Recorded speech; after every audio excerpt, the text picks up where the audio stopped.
Okay, അപ്പോൾ പറഞ്ഞു കഴിഞ്ഞ ഇത്രയുള്ളൂ. 19 വേക്കൻസി ആയിരുന്നു കഴിഞ്ഞ പ്രാവശ്യം ഉള്ളത്. അതിൽ 2 പേര് ഇവരാണ്, 2 പേര് അല്ലാതെയും കിട്ടിയിട്ടുണ്ട്. അപ്പോൾ മലയാളികൾ കുറേ പേരൊക്കെ കിട്ടിയിട്ടുണ്ടെന്നുള്ളത് വലിയൊരു നല്ല കാര്യമാണ് അല്ലേ? 2 പേരുണ്ടെന്നല്ലേ പറഞ്ഞത് അനുസരി, നിങ്ങളല്ലാതെ? എന്താ, നമുക്ക് ഇവരോട് കുറച്ച് കാര്യങ്ങൾ ചോദിക്കാം, ഇവരെങ്ങനെയാണ് പ്രിപ്പയർ ചെയ്യുന്നത് എന്നുള്ളതൊക്കെ. അപ്പോൾ ഇതിൻ്റെ ഒരു നോട്ടിഫിക്കേഷൻ നിങ്ങൾ കണ്ടിട്ടുണ്ടോ? ജസ്റ്റ് ആ നോട്ടിഫിക്കേഷനിലൂടെ ഞാൻ ജസ്റ്റ് ഒന്ന് പോകാം. ഞാൻ സ്ക്രീൻ ഒന്ന് ഷെയർ ചെയ്യാം.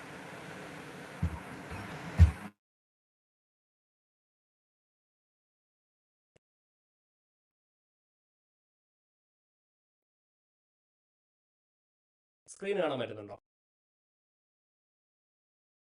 സ്ക്രീൻ വിസിബിൾ ആണോ? ഉണ്ട്. ഓക്കെ, ഇതാണ് നമ്മുടെ വെബ്സൈറ്റ്. പോയിട്ട് HPCL വെബ്സൈറ്റിൽ പോവാം. എന്നിട്ട് കരിയേഴ്സ് എന്ന് ജസ്റ്റ് ക്ലിക്ക് ചെയ്താൽ നിങ്ങൾക്ക് ഇവിടെ ഒരു അഡ്വർടൈസ്മെന്റ് കാണും. ഇത് അറൗണ്ട് ഒരു 150 പേജസിന്റെ അഡ്വർടൈസ്മെന്റ് ആണ്. പക്ഷേ ഇമ്പോർട്ടൻ്റ് ആയിട്ടുള്ള കാര്യങ്ങളൊക്കെ ഞാൻ മാർക്ക് ചെയ്ത് വെച്ചിട്ടുണ്ട്. ഒരു മഹാരത്ന സെൻട്രൽ പബ്ലിക് സെക്ടർ കമ്പനിയാണ്. നമ്മൾ ഇങ്ങോട്ട് വരികയാണെങ്കിൽ 25 ഫെബ്രുവരിക്കാണ് ഇത് തുടങ്ങിയിരിക്കുന്നത്.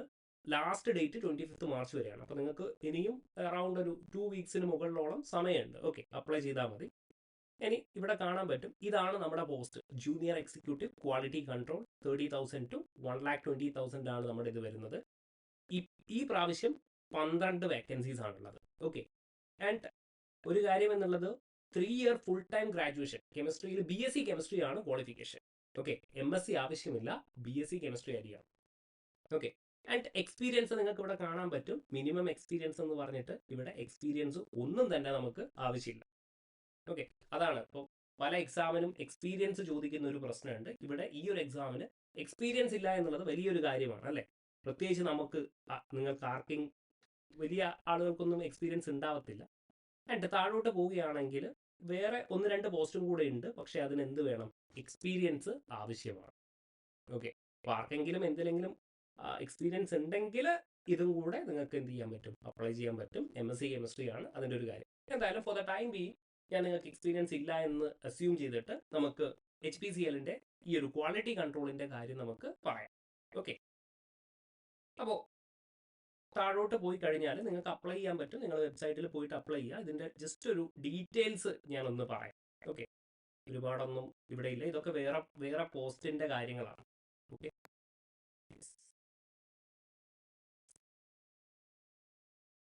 ഒരുപാട് താഴെയാണ്.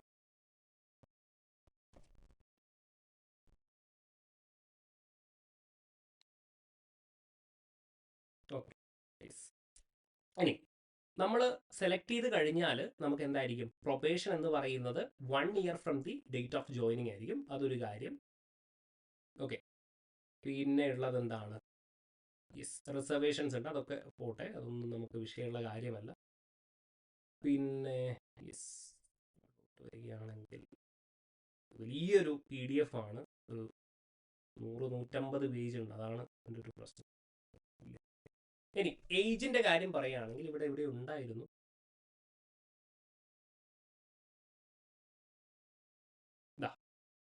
ഏജ് എന്ന് പറയുന്നത് 25 ആണ് ഏജ് പറയുന്നത്. SC STക്ക് 5 വർഷത്തെ റിലാക്സേഷൻ ഉണ്ട്. ഇനി OBC നോൺ ക്രീമിയർ ലെയർ ആണെങ്കിൽ 3 വർഷം ഉണ്ട് കേട്ടോ. യെസ്, അതും കൂടെ ജസ്റ്റ് ഒന്ന് ആലോചിച്ച് വെക്കുക. മാർക്കിംഗ് സ്കീമിനെ പറ്റി നമുക്ക് പറയാം. ഓക്കെ, ഏജ് ക്രൈറ്റീരിയ ജനറൽ ആണെങ്കിൽ നമുക്ക് 25 ആണ് കേട്ടോ. ഇനി OBC നോൺ ക്രീമിയർ ലെയർ ആണെങ്കിൽ നമുക്ക് 3 വർഷത്തെ റിലാക്സേഷനും കൂടെ ഉണ്ട്, വിച്ച് ഇസ് 28. ഓക്കെ, ഇനി SC ST ആണെങ്കിൽ ദാറ്റ് ഇസ് ഒരു 5 വർഷം കൂടെ ഉണ്ടാകും, അതായത് 30 വയസ്സായി. ഓക്കെ, ഏജ് ക്രൈറ്റീരിയ ക്ലിയർ ആണല്ലോ? എല്ലാവർക്കും ക്ലിയർ ആണെന്ന് വിശ്വസിക്കുന്നു. ഓക്കെ, ഇനി മോസ്റ്റ് ഇമ്പോർട്ടൻ്റ്ലി നമുക്കുള്ള മാർക്കിംഗ് സ്കീമാണ്. അഗെയിൻ ഈ ഒരു PDF-ൽ നിങ്ങൾ നോക്കിക്കഴിഞ്ഞാൽ നിങ്ങൾക്ക് മാർക്കിംഗ് സ്കീം നിങ്ങൾക്ക് കാണാൻ പറ്റത്തില്ല. ഓക്കെ, പക്ഷേ കഴിഞ്ഞ പ്രാവശ്യം ആക്ച്വലി മാർക്കിംഗ് സ്കീം കൊടുത്തിരുന്നു അല്ലേ? സിവിൽ എനിക്ക് തോന്നുന്നു കഴിഞ്ഞ പ്രാവശ്യത്തെ PDF-ൽ എങ്ങനെയായിരുന്നു മാർക്കിംഗ് സ്കീം എന്നുള്ളത് കൊടുത്തിട്ടുണ്ടെന്ന് തോന്നുന്നു അല്ലേ? സാർ അത് പിന്നെ അവര് റിലീസ് ചെയ്ത രണ്ടാമതൊരു ഇതുപോലെ റിലീസ് ചെയ്ത ജസ്റ്റ് കൊടുത്തില്ലായിരുന്നു എത്ര കട്ട് ഓഫ് ആണെന്ന്? എനിക്ക് തോന്നുന്നു ഞാൻ ചെയ്ത വീഡിയോയിൽ ഉണ്ടായിരുന്നു എന്ന് തോന്നുന്നു. ഇല്ല, വിളിച്ചു കഴിഞ്ഞിട്ട് പിന്നെ അഡൻഡം എന്ന് പറഞ്ഞിട്ട് കുറെ അവർ ആഡ് ചെയ്യും ഓരോ അതിന്റെ ഡീറ്റെയിൽസ്. അങ്ങനെ ഒരു PDF-ലായിരുന്നു. ഓക്കെ, എങ്ങനെയാണെങ്കിലും ഇങ്ങനെയായിരുന്നു കഴിഞ്ഞ പ്രാവശ്യത്തെ ഒരു സ്കീം എന്ന് പറയുന്നത്, മാർക്കിംഗ് സ്കീം. നമുക്ക് 170 ക്വസ്റ്റ്യൻസ് ആണ് ഉണ്ടാകുക. ഓക്കെ, അതിലൊക്കെ നമുക്കറിയാവുന്നത് കെമിസ്ട്രിയിൽ 85 ക്വസ്റ്റ്യൻ ആണ്, അതേപോലെ ജനറൽ പാർട്ടിൽ 85 ക്വസ്റ്റ്യൻ ആണ്. ഓക്കെ, ഇനി എന്തെങ്കിലും ഞാൻ പറയുന്നത് എൻ്റെ ഒരു ഓർമ്മയിൽ വെച്ചിട്ടാണ്, എന്തെങ്കിലും സിവിലിന് ഞാൻ പറയുന്നത് തെറ്റിയിട്ടുണ്ടെങ്കിൽ ജസ്റ്റ് ഒന്ന് കറക്റ്റ് ചെയ്താൽ മതി കേട്ടോ, ഇതിലോ അനുസരിച്ച്. അപ്പോൾ 170 മാർക്കിനാണ് നമുക്ക് വരുന്നത്. ഓക്കെ, ആൻഡ് ഇവിടെ കെമിസ്ട്രിക്ക് നമുക്ക് 60% നമുക്ക് മാർക്ക് എന്തായാലും വേണം.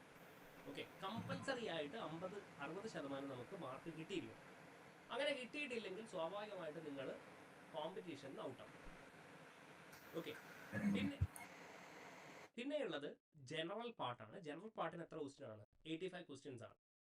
ഓക്കെ, അപ്പോൾ ഈ ജനറൽ പാർട്ടിൽ വരുന്ന കാര്യങ്ങൾ എന്ന് പറയുന്നത് നമ്പർ സിസ്റ്റമാണ്, മിസ്സിംഗ് സീക്വൻസ് എന്ന് പറയുന്ന രീതിയിൽ, പിന്നെ മീഡിയൻ മോഡ് എന്ന് പറയുന്ന ക്വസ്റ്റ്യൻസ്, പിന്നെ ഇംഗ്ലീഷ് പിന്നെ ബേസ് ചെയ്തുകൊണ്ടുള്ള ക്വസ്റ്റ്യൻസ്.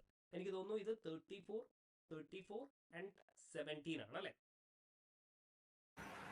സർ? കെമിസ്ട്രിയിൽ 50% ആണ്, 50 ആണ്, ടോട്ടൽ 60. 50% ആണ്. 50% മിനിമം കിട്ടിയിരിക്കണം കേട്ടോ. ഇനി ഇൻ കേസ് അത് കിട്ടിയിട്ടില്ലെങ്കിൽ നിങ്ങൾ എന്താവും? കോമ്പറ്റീഷനിൽ ഔട്ടാവും. Okay, and overall cut off എന്തായിരിക്കണം? 60% ആയിരിക്കണം. ഓക്കെ, അത് ജനറലിന് 60% ആയിരിക്കും, പക്ഷെ OBCക്ക് എത്രയാണ്? 53% ആണ്. അപ്പോൾ നിങ്ങൾ എന്ത് ചെയ്യാന്ന് പറഞ്ഞാൽ, ഇത്രയുമാണ് ജനറലിൻ്റെ നമുക്ക് പഠിക്കാനുള്ള കാര്യങ്ങൾ.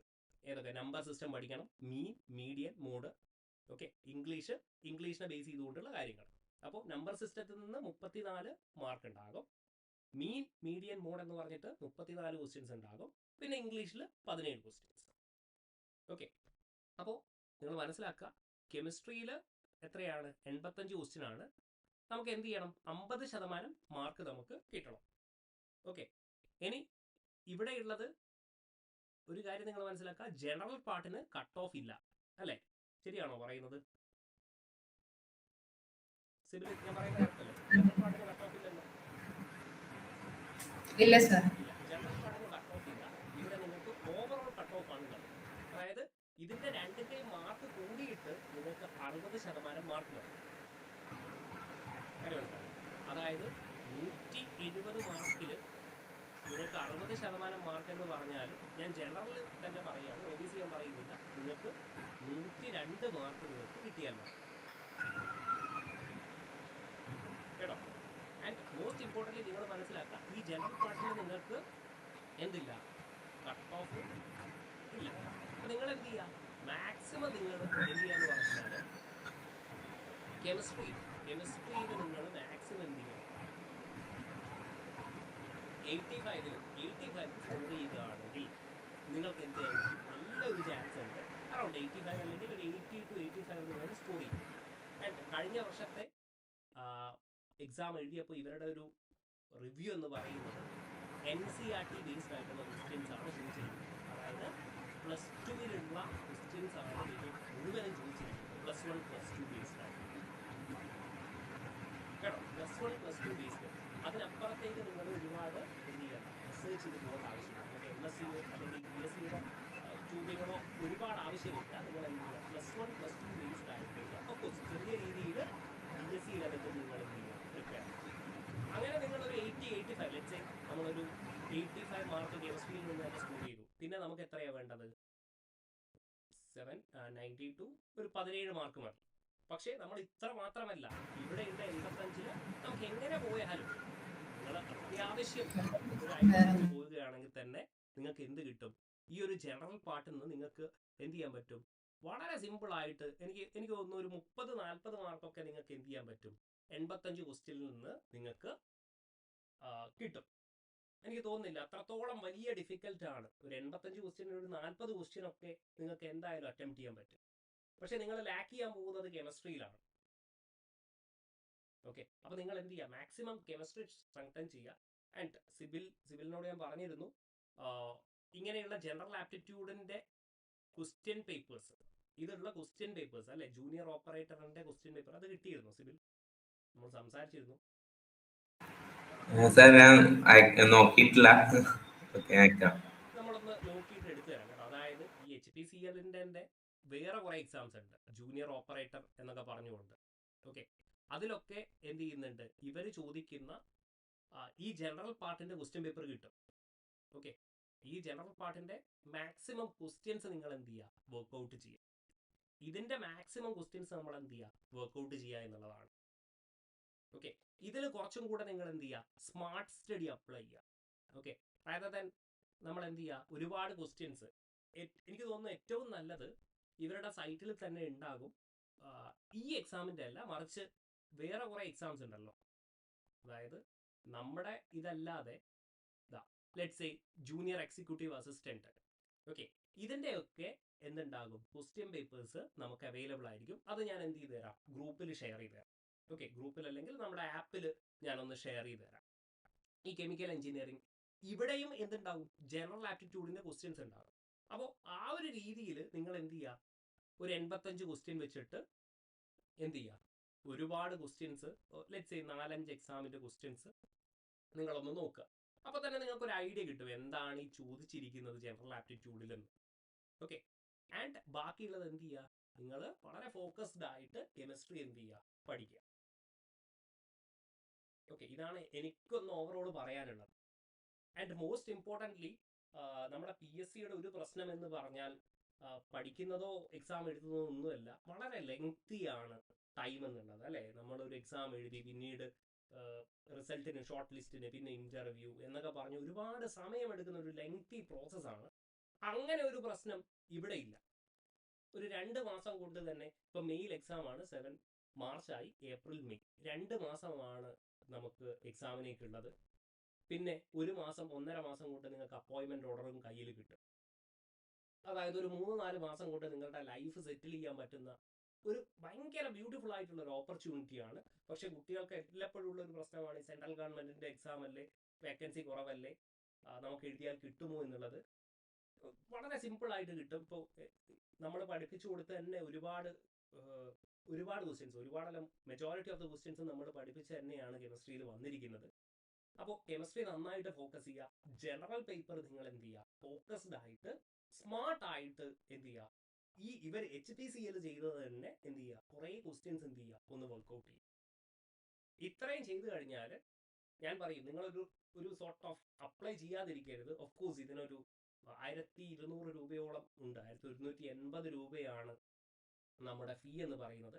അത് വിചാരിച്ചിട്ട് നിങ്ങൾ എന്ത് ചെയ്യരുത്, അപ്ലൈ ചെയ്യാതിരിക്കരുത്. കാരണം മേ ബി 2-3 മാസം കൊണ്ട് നമുക്ക് എന്ത് കിട്ടും, ഒരു സെൻട്രൽ ഗവൺമെന്റ് ജോലി കിട്ടാനുള്ള ഒരു പോസിബിലിറ്റി ഉണ്ട്. ഓക്കെ, അപ്പോൾ ആ ഒരു രീതിയിൽ നിങ്ങൾ എന്തായാലും പ്രിപ്പയർ ചെയ്യുക. ഇതാണ് എനിക്ക് പറയാനുള്ളത്. ഓക്കെ, അപ്പോൾ ആ ഒരു സീരിയസ്നെസ്സോട് കൂടി തന്നെ നിങ്ങൾ പ്രിപ്പയർ ചെയ്തോളൂ. ഒരു 4 മാസമല്ലേ, ഒരു 4 മാസം നിങ്ങൾ, ഒരു 2 മാസമല്ലേ, 2 മാസം നിങ്ങൾ നന്നായിട്ട് വർക്ക്ഔട്ട് ചെയ്യുക. എനിക്ക് തോന്നുന്നു PSCയേക്കാൾ കൂടുതൽ അലവൻസും ഒരു 88,000 ഒക്കെയാണ് ഈ CTC പ്രകാരം ഒരു മന്ത് കിട്ടുന്നത്. അപ്പോൾ ആ ഒരു രീതിയിൽ നിങ്ങൾ പ്രിപ്പയർ ചെയ്യുകയാണെങ്കിൽ, അതുകൊണ്ടാണ് ഞാൻ ഇവരെ വിളിച്ചിട്ട് നിങ്ങൾക്ക് ഇതിന്റെ ഒരു കാര്യം കാണിച്ചു തരാമെന്ന് വിചാരിച്ചത്. ഓക്കെ, rather than ഞാൻ മാത്രം എക്സ്പ്ലെയിൻ ചെയ്യുന്നതിനേക്കാൾ ഇവർ ഓൾറെഡി ചെയ്ത് കഴിഞ്ഞവരാണ്. ഓക്കെ, നിങ്ങൾ കഴിഞ്ഞ വർഷം ഇവരെ പോലെ തന്നെയാണ്. എനിക്ക് തോന്നുന്നു ഇവര് ജസ്റ്റ് വന്നു ജോയിൻ ചെയ്തു എന്നുള്ളതാണ്. വളരെ കുറഞ്ഞ കുട്ടികൾ, എനിക്ക് തോന്നുന്നു 8 കുട്ടികളെങ്ങാനാണ് നമ്മുടെ ബാച്ചിലുണ്ടായിരുന്നത്. കാരണം ഓഫ് കോഴ്സ് സെൻട്രൽ ഗവൺമെന്റ് ആകുമ്പോൾ കുട്ടികൾ എന്ത് ചെയ്യത്തില്ല, ജോയിൻ ചെയ്യാനൊരു മടി ഉണ്ടാകും. അപ്പോൾ അങ്ങനെയാണ്. പക്ഷെ ആ കുട്ടികളിൽ നിന്ന് 2-3 പേര് സർ എക്സാം എപ്പോഴാണ് ഉണ്ടാവുക ഏകദേശം? എക്സാം മെയ് 3 ആണോ? ഓക്കെ, അതാണ് പറഞ്ഞത്, 2 മാസമേ ഉള്ളൂ കേട്ടോ, ഏപ്രിൽ മെയ്. എക്സാം സെന്റർ എവിടെയാണ്, എവിടെയായിരുന്നു കിട്ടിയത് അനുശ്രീ? എറണാകുളമായിരുന്നു സർ. മോസ്റ്റ്ലി എറണാകുളം അല്ലെങ്കിൽ തിരുവനന്തപുരം. എറണാകുളം അല്ലെങ്കിൽ തിരുവനന്തപുരം ആയിരിക്കും കിട്ടുന്നത്. അതിനുശേഷം വിശാഖപട്ടണത്തായിരുന്നു അല്ലേ നിങ്ങളുടെ ഒരു ജേർണി ഒന്ന് ഷെയർ ചെയ്യാൻ പറ്റും? സിവിൽ ജസ്റ്റ് ഒന്ന് പറയാം.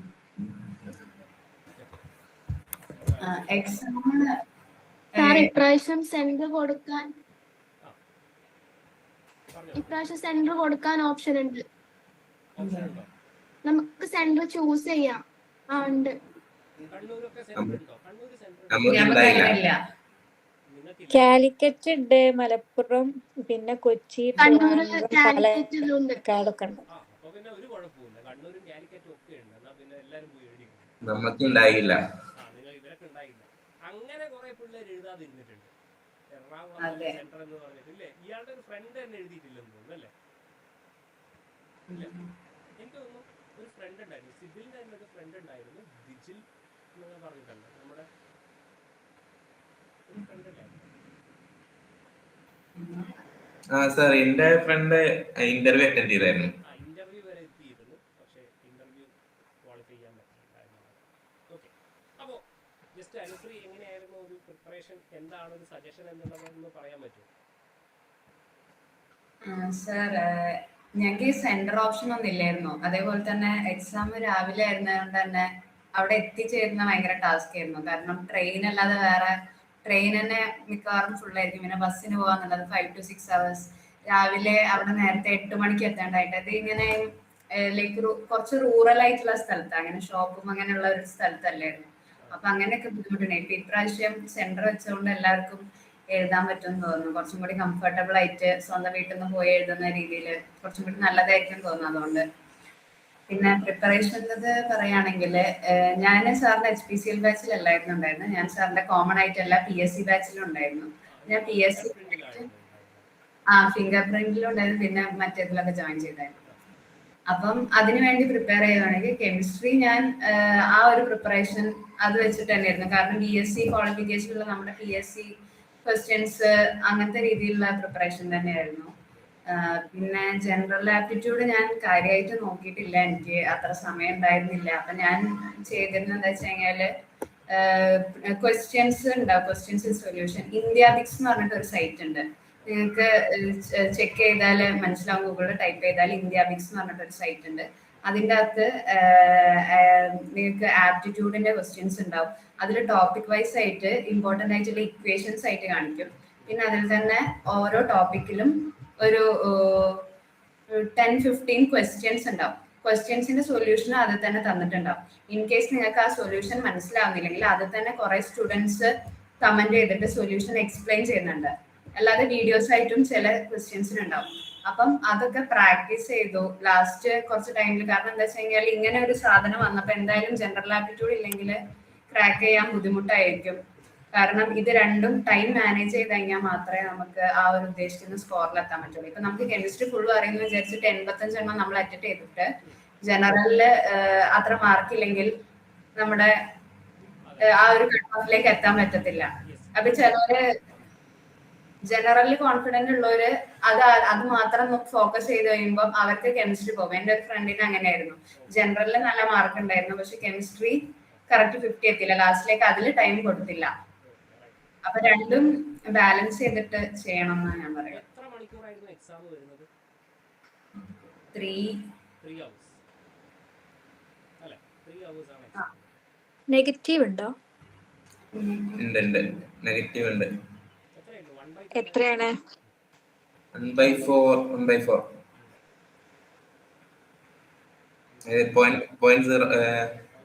അപ്പോൾ ഇത് തന്നെയാണ് നിങ്ങൾ എന്ത് ചെയ്യാന്ന് വെച്ചാൽ, നമുക്ക് ഒരു ടൈം മാനേജ്മെന്റ് ആണ്. 3 മണിക്കൂർ എക്സാം ആണ്. അറ്റ് സ്ട്രെച്ചിൽ നമുക്ക് ഒരു 180 ക്വസ്റ്റ്യൻ, അതായത് ബേസിക്കലി ഒരു ക്വസ്റ്റ്യൻ 1 മിനിറ്റ് എന്നുള്ള രീതിയിൽ അല്ലേ? ഒരു ക്വസ്റ്റ്യൻ 1 മിനിറ്റ് എന്നുള്ള രീതിയിൽ ചെയ്യേണ്ട വരും. അപ്പോൾ എനിക്ക് തോന്നുന്നു ആദ്യം നിങ്ങൾ കെമിസ്ട്രി തന്നെ അറ്റൻഡ് ചെയ്യുന്നതായിരിക്കും നല്ലത്. കാരണം കെമിസ്ട്രിക്ക് ഒരു കട്ട് ഓഫ് ഉണ്ട്, 50% കട്ട് ഓഫ് എന്തായാലും നമുക്ക് നേടിയിരിക്കണം. എന്നിട്ട് ജനറൽ പാർട്ട് ഞാൻ ഈ പറയുന്നത് പോലെ നിങ്ങൾ പഠിച്ചിട്ടില്ലെങ്കിൽ ഒരു സൈറ്റിൻ്റെ ഞാൻ പറഞ്ഞിരുന്നു, ഇന്ത്യാബിക്സ് എന്ന് പറഞ്ഞിട്ട്, അത് ഞാനിവിടെ ടൈപ്പ് ചെയ്ത് വെച്ചിട്ടുണ്ട്. അതേപോലെ തന്നെ ഒരുപാട് ക്വസ്റ്റ്യൻ പേപ്പേഴ്സ് അത് ഞാൻ നോക്കിയിട്ട് നിങ്ങൾക്ക് സൈറ്റിൽ നിന്ന് എടുത്തു തരാം, ഇവരുടെ തന്നെ എടുത്തു തരാം. അപ്പോൾ ആ ഒരു ടൈപ്പ് ഓഫ് ക്വസ്റ്റ്യൻസ്, ഒരു മോഡൽ എങ്ങനെയാണ് വരുന്നത് എന്നുള്ളത് നിങ്ങൾക്കൊരു ഐഡിയ കിട്ടും. അതിൻ്റെ സൊല്യൂഷൻ ഞാൻ എന്ത് തരാം. ഇനി ഇൻ കേസ് ആ ക്വസ്റ്റ്യൻ പേപ്പറിൻ്റെ സൊല്യൂഷൻ ഇല്ലെങ്കിൽ നമ്മൾ എന്ത് തരാം, ഒരു സൊല്യൂഷൻ കൂടെ നിങ്ങൾക്ക് തരാം. അത് നമ്മുടെ ആപ്പിൽ ഞാൻ അവൈലബിൾ ആണ് കേട്ടോ. അങ്ങനെയാകുമ്പോൾ ആ സൊല്യൂഷൻ ലൈക്ക് നമ്പർ സിസ്റ്റം ഒക്കെ നിങ്ങൾക്ക് മനസ്സിലായിട്ടുണ്ടാകും. എനിക്കറിയത്തില്ല ക്വസ്റ്റ്യൻസ് എങ്ങനെയായിരുന്നു. ഒരു ഒരു ടഫ് എങ്ങനെയായിരുന്നു അതിൻ്റെ ഒരു റേഞ്ച് വരുന്നത് ക്വസ്റ്റ്യൻ? ടഫ്, ഒരു ഈസി ടു മീഡിയം, ഹാർഡ് എന്ന് പറയുന്നത് ഈസി ലെവലാണ്. അതായത് ഇപ്പൊ ഞാൻ അധികം പ്രിപ്പയർ ചെയ്യാത്ത ആൾക്കും ടൈം കൊടുത്താൽ അത് ചെയ്യാൻ പറ്റും.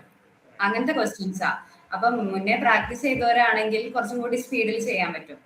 ഞാൻ ചെയ്ത എനിക്ക് കെമിസ്ട്രി കോൺഫിഡന്റ് ആയിരുന്നു. അപ്പൊ ഞാൻ കെമിസ്ട്രി ഫസ്റ്റ് വേഗം ഏറ്റവും സ്പീഡിൽ തീർത്തിട്ട് മറ്റേതിന് ഞാൻ ടൈം കൊടുത്ത് മെല്ലെ ചെയ്യാണ്ടായിരുന്നു.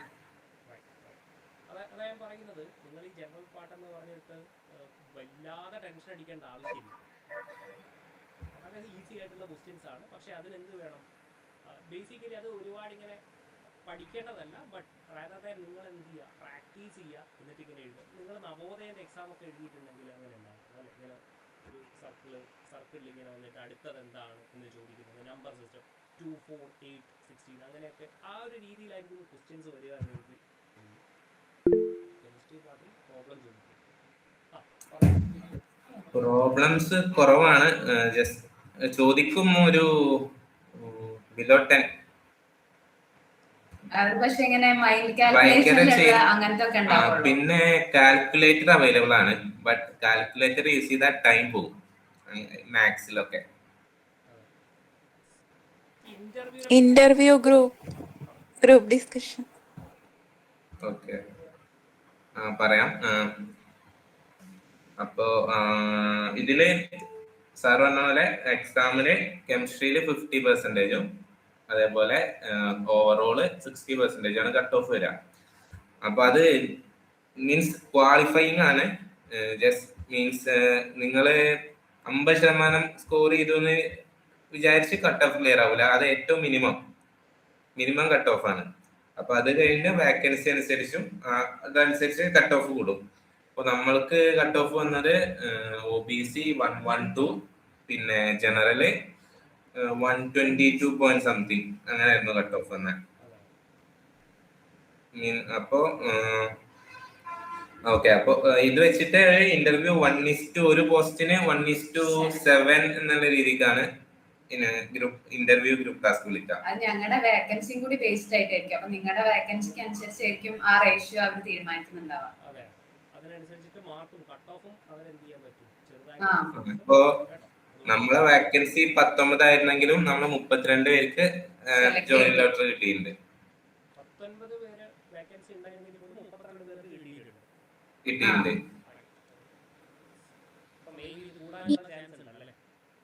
അതെ, അത് റിക്വയർമെന്റ് അനുസരിച്ചിട്ട് കൂടാൻ ചാൻസ് ഉണ്ട്. മുംബൈ റിഫൈനറി ഇത് ഈ നോട്ടിഫിക്കേഷൻ മാർക്കറ്റിംഗ് SBUലോട്ട് ആവാനാണ് ചാൻസ്. ഇപ്പൊ നമ്മുടെ നോട്ടിഫിക്കേഷൻ വിളിച്ചുകൊണ്ടിരുന്നത് മാർക്കറ്റിംഗിലോട്ടായിരുന്നു. പിന്നെ വൈസാഗ് റിഫൈനറിയില് ആളുകളുടെ കഴിഞ്ഞ ഒക്ടോബറിൽ അങ്ങാണ്ട് കുറെ പേര് വേറെ IOCL വേറൊരു പോസ്റ്റിലോട്ട് പോയി. അപ്പൊ അവിടെ നല്ല വാക്കൻസി വന്നപ്പോ അതിലോട്ട് റിഫൈനറി ആണല്ലോ മെയിൻ. അപ്പൊ അവിടേക്ക് വാക്കൻസി വന്നപ്പോ അവിടെ എടുത്തു. അപ്പൊ വീണ്ടും മാർക്കറ്റിംഗിൽ ഷോർട്ടായി. അങ്ങനെ ആയിരിക്കും വീണ്ടും നോട്ടിഫിക്കേഷൻ വിളിച്ചത്. പിന്നെ മുംബൈയിലോട്ടും വാക്കൻസി ഉണ്ടാവാൻ ചാൻസ്.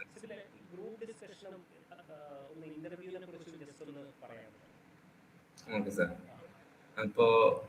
അപ്പൊ ഇവര് ഇത് വെച്ചിട്ട് കട്ട് ഓഫ് വെച്ചിട്ട് ആൾക്കാർ മീൻസ് നമ്മുടെ ഗ്രൂപ്പ് ഡിസ്കഷന് വിളിക്കും.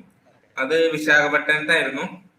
പിന്നെ വിശാഖപട്ടണത്തിൽ നിന്ന് അവര് ട്രാവലിംഗ് കോസ്റ്റ് ഒക്കെ അവര് റീംബേഴ്സ് ചെയ്യും. നമ്മൾ ടിക്കറ്റ് കൊടുത്താൽ നമുക്ക് ട്രാവലിംഗ് കോസ്റ്റ് അവര് റീഫണ്ട് ചെയ്യും.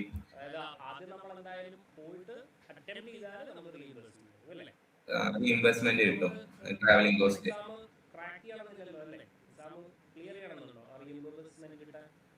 ഇല്ല, ഇന്റർവ്യൂ ഗ്രൂപ്പ് ടാസ്ക് അറ്റൻഡ് ചെയ്താൽ നമ്മൾക്ക് 3rd AC ടിക്കറ്റ് അവര് റീംബേഴ്സ് ചെയ്യും.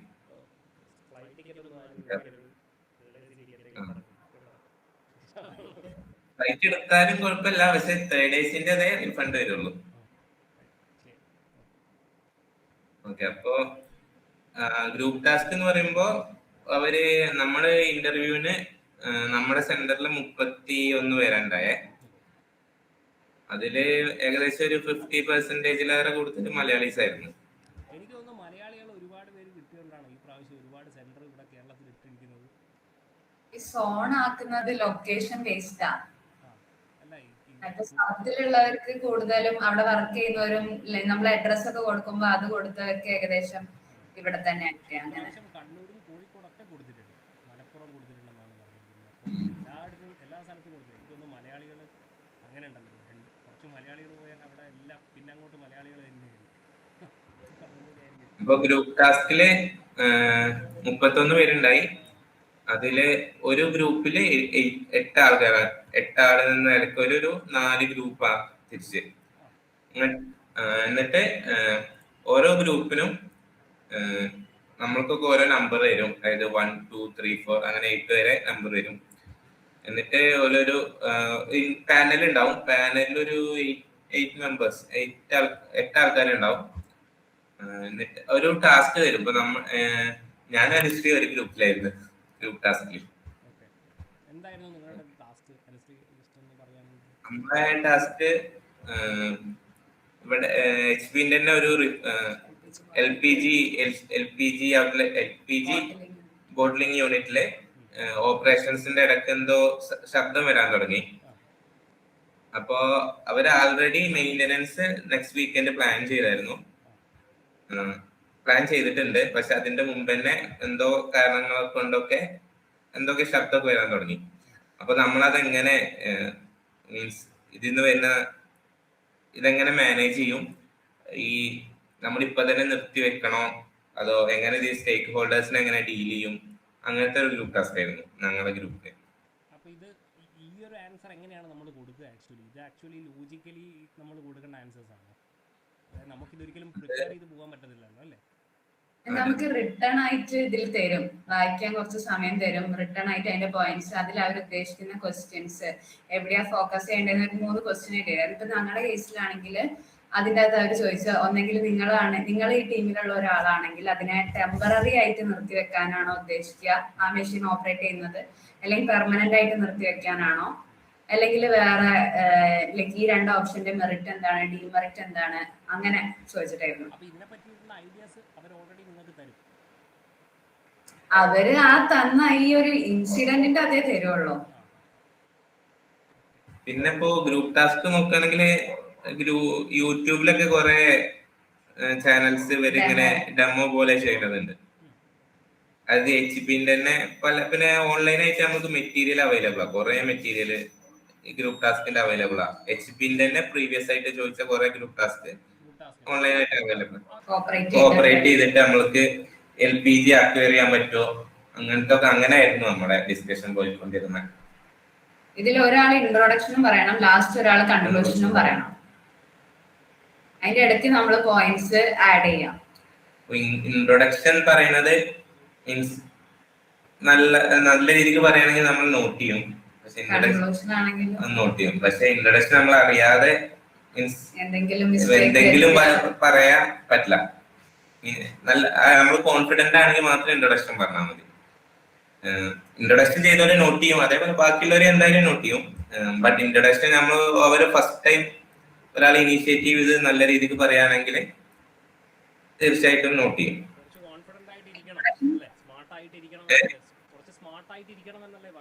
അതെ അതെ. സൗണ്ടിന്റെതും അതേപോലെ തന്നെ നമ്മൾ എക്സ്പ്രസ് ചെയ്യുന്ന കാര്യങ്ങൾ ഇംഗ്ലീഷിലാണോ കമ്മ്യൂണിക്കേറ്റ് ചെയ്യേണ്ടത്? ഇംഗ്ലീഷ് മറ്റേ ഹിന്ദിയും യൂസ് ഇംഗ്ലീഷ് ഓർ ഹിന്ദി എന്നാണ്. നമുക്ക് സൗത്തിലായതുകൊണ്ട് ഞങ്ങളെ ഗ്രൂപ്പിൽ ഇംഗ്ലീഷ് ആയിരുന്നു. പക്ഷെ ചിലര് ഹിന്ദിയിൽ പറയും. ഹിന്ദിയിൽ പറഞ്ഞാൽ പ്രശ്നമില്ല. പക്ഷെ നമ്മളെ ഗ്രൂപ്പ് ചെയ്യുന്നതില് ഈ ഹിന്ദി പറയുന്ന ആളുണ്ടോ നമുക്ക് നേരത്തെ അറിയില്ലല്ലോ. പൊതുവെ സൗത്തിലായതുകൊണ്ട് ഇംഗ്ലീഷ് ആവുന്ന അധികം ഇംഗ്ലീഷ് ആയിരിക്കും. സൗത്തില് ഒന്നാമത്തെ കാര്യം എന്ന് പറഞ്ഞാല് നിങ്ങൾക്ക് വേണ്ടിയിട്ട് നിങ്ങൾ സംസാരിക്കണം, വേറെ ആരും അത് നിങ്ങൾ ആദ്യം ആരും പുഷ് ചെയ്യാനില്ല, നമ്മൾ തന്നെ പുഷ് ചെയ്യണം. അതായത് it's like a race. Okay, നിങ്ങളുടെ ജോലിയാണ്, 19,000 രൂപ കിട്ടുന്ന ജോലിയാണ്. അവിടെ പോയിട്ട് അയ്യോ പാവം കളിക്കരുത്. നിങ്ങൾ എന്ത് ചെയ്യുക, സ്മാർട്ടായിട്ട്, ഇവർ രണ്ടുപേരും സ്മാർട്ടാണ്, ഞാൻ ഇവർ രണ്ടുപേരും പോയി കണ്ടതാണ്, നല്ലോണം സംസാരിക്കണം നമ്മൾ, കേട്ടോ. Nobody will talk for you. നിങ്ങൾ നിങ്ങളായിട്ട് നിങ്ങളുടെ കാര്യങ്ങൾ നിങ്ങൾ സംസാരിക്കും.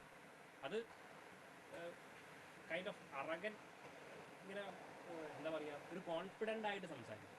നിങ്ങളുടെ ടൈമിൽ നിങ്ങൾ കൃത്യമായിട്ട് പോയിന്റ് സംസാരിക്കുക. നിങ്ങൾ ഇപ്പോൾ അവർ പറയും ആരെങ്കിലും, ഇപ്പോൾ ഇവർ പറഞ്ഞു ഇൻട്രൊഡ്യൂസ് ചെയ്യാന്നൊക്കെ പറയുമ്പോൾ, അപ്പോൾ എല്ലാവരും അയ്യോ ഞാൻ ഇൻട്രൊഡ്യൂസ് ചെയ്യണം എന്ന് വിചാരിച്ചിരിക്കരുത്. നിങ്ങൾ എന്ത് ചെയ്യുക, ജസ്റ്റ് ഇൻട്രൊഡ്യൂസ് ചെയ്യും അല്ലേ? ഇൻട്രൊഡ്യൂസ് ചെയ്യുന്നതല്ലേ പറഞ്ഞത്?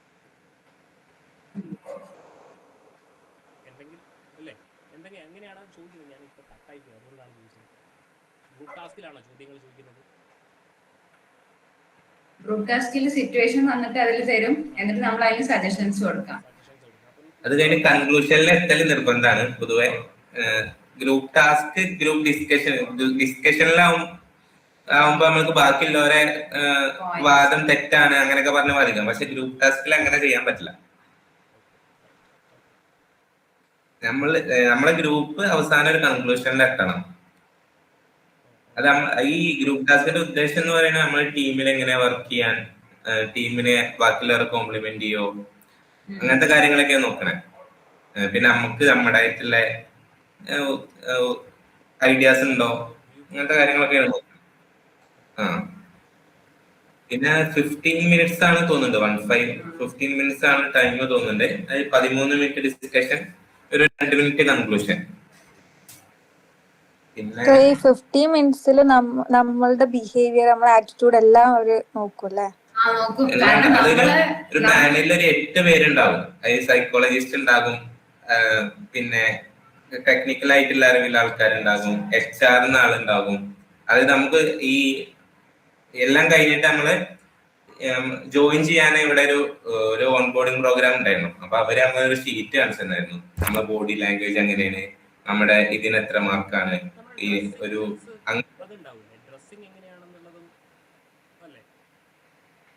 മോസ്റ്റ്ലി എല്ലാരും ഫോർമൽ തന്നെയാ വന്നത്.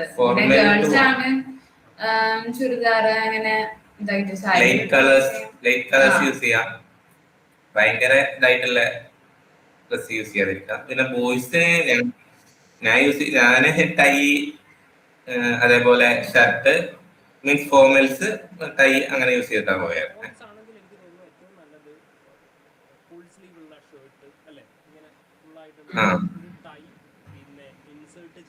ഒരു പാന്റ്, ഒരു ഫോർമൽസ് നിങ്ങൾക്ക് അറിയാമോ? ഓക്കെ, ഇത്രയുണ്ടെങ്കിൽ ബോയ്സിന്റെ കഴിഞ്ഞു. ഗേൾസിൻ്റെതാകുമ്പോൾ എനിക്ക് തോന്നുന്നു ഒരുപാട് അട്രാക്റ്റീവ് അല്ലാത്ത പ്ലെയിൻ ആയിട്ടുള്ള ഒരു ഇത്, പിന്നെ ഒരു ഷോള്, ഇതൊക്കെയാണ് ജനറലി നമ്മൾ പറയാറ്. PCക്ക് പോകുമ്പോൾ ഇങ്ങനെയാണ് നമ്മൾ പറയാറ്. ഒരുപാട് ഫോർമൽസ് ഗേൾസ് ഉണ്ടായിരുന്നു, കുഴപ്പമൊന്നും. കംഫർട്ടബിൾ ആണെങ്കിൽ ഇതേപോലെ ഷർട്ട് പാൻസ് ഇൻസൈഡ് ചെയ്തിട്ട് വന്ന ആൾക്കാരുണ്ടായി. നിങ്ങൾ എനിക്ക് തോന്നുന്നു ഇങ്ങനെയൊക്കെ ഉണ്ടെങ്കിൽ നിങ്ങൾ കൃത്യമായിട്ട് നിങ്ങൾക്ക് യൂട്യൂബിൽ അടിച്ചു കൊടുത്താൽ കാണും. നിങ്ങളുടെ ഒരു പേഴ്സണൽ ഒരു ട്രെയിറ്റ് ആണ് കോൺഫിഡൻ്റ് ആയിട്ടിരിക്കുക. എങ്ങനെ ഇരിക്കുന്നത്, ഇങ്ങനെ ഒന്നും ഇരിക്കാതെ കുറച്ചൊന്ന് ഇങ്ങനെയൊക്കെ ഇരിക്കുക, കുറച്ചുകൂടെ കോൺഫിഡൻസ് അപ്പിയർ ചെയ്യാൻ ശ്രമിക്കും. പക്ഷെ എനിക്ക് തോന്നുന്നു IASന്റെ ഒക്കെ ഇന്റർവ്യൂലൊക്കെ അതൊക്കെ കൃത്യമായിട്ട് ബോഡി ലാംഗ്വേജ് എങ്ങനെ ഇരിക്കണം എന്നൊക്കെ നിങ്ങൾക്ക് യൂട്യൂബിൽ നോക്കിയാൽ കാണാം അല്ലേ? പിന്നെ ഒരിക്കലും ഡിസ്കഷൻ ചെയ്യുന്ന സമയത്ത് പാനലിനെ ഒരിക്കലും നോക്കരുത്. അത് അവരവിടത്തെ പറഞ്ഞുതരും. ഒരിക്കലും പാനലിനെ നോക്കരുത്, നമ്മൾ അങ്ങോട്ടും ഇങ്ങോട്ടും മാത്രമേ നോക്കാൻ പറ്റുള്ളൂ. പിന്നെ അങ്ങനെ പാനലിന് ഐ കോണ്ടാക്ട് കൊടുക്കേണ്ട ആവശ്യമില്ല. അത് അവർ അവിടെ എത്തുമ്പോ തന്നെ പറയും നമ്മളോട്. കാരണം പാനലിനെ ഇൻഫ്ലുവൻസ് ചെയ്യാൻ നോക്കുക എന്നുള്ളൊരു ഇത് വരാതിരിക്കാനാണ്. പാനലിന് ഒരിക്കലും ഐ കോണ്ടാക്ട് കൊടുക്കേണ്ട ആവശ്യമില്ല.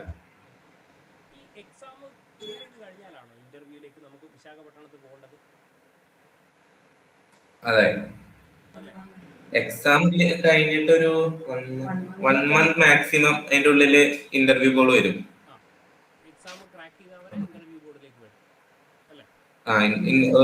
ഗ്രൂപ്പ് ടാസ്കിന് കോൾ വരും. അത് വിശാഖപട്ടണത്ത് മാത്രമല്ല, കൊൽക്കത്തയിൽ ഉണ്ടായി, ഡൽഹിയിൽ ഉണ്ടായി. അത് റീജിയൻ അനുസരിച്ച്. നമ്മൾ സൗത്തിലായതുകൊണ്ട് വിശാഖപട്ടണത്ത് ആയിരിക്കും കൂടുതൽ ചാൻസ്.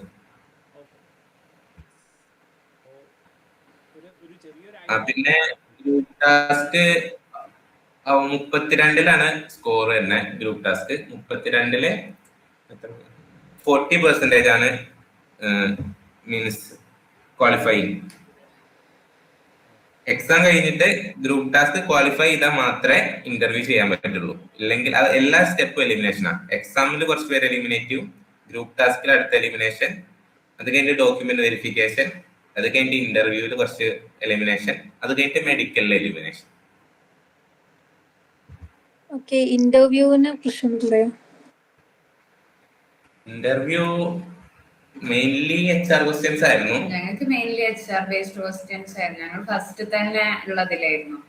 ബിഹേവിയർ ക്വസ്റ്റ്യൻസ് ഉണ്ടാവും, എങ്ങനെ ഒരു സിറ്റുവേഷൻ നിന്ന് എങ്ങനെ ഡീൽ ചെയ്യും, പിന്നെ അങ്ങനത്തെ ബിഹേവിയർ ക്വസ്റ്റ്യൻസ് ആയിരുന്നു മിക്കവാറും. പിന്നെ ടെക്നിക്കൽ ക്വസ്റ്റ്യൻസ് കുറച്ച് ഒരു ചില അത് നമ്മൾ കോൺഫിഡന്റ് ആവുന്നതിനനുസരിച്ച് കൂടെയാണ് തോന്നുന്നുണ്ട്. നമ്മൾ ബാക്കിയുള്ള ക്വസ്റ്റ്യനിൽ കോൺഫിഡന്റ് അല്ലെങ്കിൽ അവർ കൂടുതൽ ടെക്നിക്കൽ ചെയ്യിക്കും.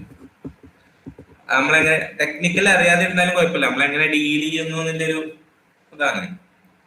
ഇപ്പോ എല്ലാ ക്വസ്റ്റ്യൻസ് ഒന്നും അറിയണമെന്നില്ല, പക്ഷെ അത് എങ്ങനെ ഡീൽ ചെയ്യുന്നു, നമ്മളെങ്ങനെ ആൻസർ ചെയ്യാൻ അറിയോ, മീൻസ് ആ സിറ്റുവേഷൻ എങ്ങനെ ഡീൽ ചെയ്യുന്നു എന്നുള്ളതൊക്കെ നോക്കും. പിന്നെന്താന്ന് വെച്ചാൽ റിഫൈനിങ് പ്രോസസ്സിനെ കുറിച്ച് ഒരു ഐഡിയ ഉണ്ടാക്കുക, പ്രോഡക്ട്സിനെ കുറിച്ച് ഒരു ഐഡിയ ഉണ്ടാക്കുക. ഇപ്പൊ BS6 എന്തൊക്കെയാണ് കാര്യങ്ങൾ, എങ്ങനെയാണ് ഇപ്പൊ പെട്രോൾ നമ്മളെ പ്രോഡക്ട്സ് ഒരു കുറച്ച് പ്രോഡക്ട്സ് ഇവർക്ക് മേബി അറിയത്തില്ലായിരിക്കും. എനിക്ക് തോന്നുന്നു എഞ്ചിന്റെ ഫ്യൂവൽ എഫിഷ്യൻസിന്റെ ആണോ ഈ പറയുന്നത്? ഭാരത് സ്റ്റേജ് ഭാരത് സ്റ്റേജ് 6 ഇപ്പോഴത്തെ ഫ്യൂവൽ എമിഷൻ സ്റ്റാൻഡേർഡ് ആണ്. നിങ്ങൾ കാറൊക്കെ ഓടിക്കുന്നവർക്ക് അറിയാമായിരിക്കും, വെഹിക്കിൾസ് ഒക്കെ യൂസ് ചെയ്യുന്നവരാണെങ്കിൽ അറിയാം. BS6 BS4 ഇപ്പോഴത്തത് BS6 ആണെന്ന് തോന്നുന്നു അല്ലേ? BS5 ഇല്ലായിരുന്നു എന്ന് എനിക്ക് തോന്നുന്നു.